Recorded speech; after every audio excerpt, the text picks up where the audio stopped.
Basically, it requires the legislature to approve any expansion of eligibility groups or eligibility categories.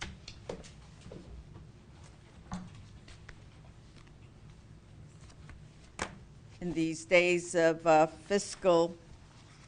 state's fiscal situation, I think it's appropriate for the legislature to vet properly, consider all issues and consequences intended and unintended before additional eligibility categories or groups are added onto the Medicaid program.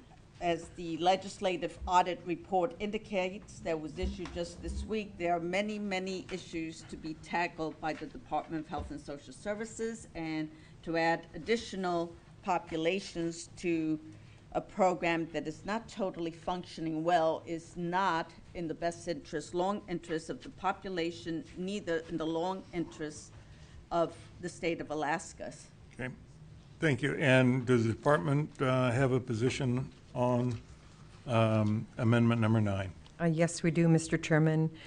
With regard to Amendment A24 or Amendment 9, this is the mandatory group under Medicaid, and it's unusual to be required to ask permission from the legislature to comply with federal law. This provision is a mandatory covered group, so that which requires that if we are going to provide Medicaid services, there are mandatory covered services and there are optional services. And this amendment, as I understand, speaks to the mandatory requirement.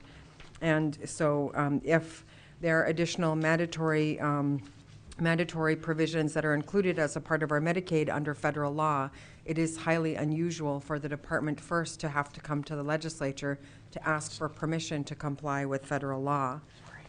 Our concern is that one of the conditions of Medicaid, of operating a Medicaid program, is we are required to comply with the mandatory provisions, and we are required to comply with federal law. And we are concerned that if the legislature were to withdraw or withhold its consent, we would be concerned that this would put our entire Medicaid program at risk. And can the department give us some examples of potential Medicaid or what have been Medicaid expansion, mandatory expansions? Through the chair, the most recent addition was the Medicaid expansion group in the Affordable Care Act. That was initially, it's put into the mandatory provision of the statute. The Supreme Court ruled that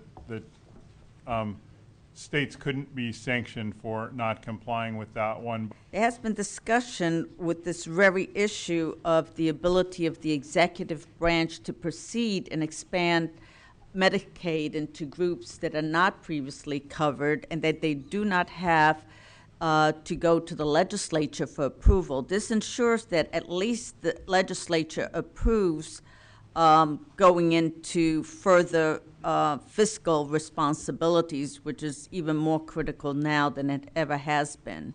So this simply ensures that the legislature does accept and does make sure that if the department states to the legislature that this is absolutely required by federal statute, that it is fully vetted and fully examined by the legislature, because after all, the legislature's duty is to appropriate money for the programs, and the executive branch by itself cannot do that, and this is due diligence on the part of the legislature. If it's federally mandated, wouldn't that federal mandate supersede the legislature's statement, or let me rephrase it?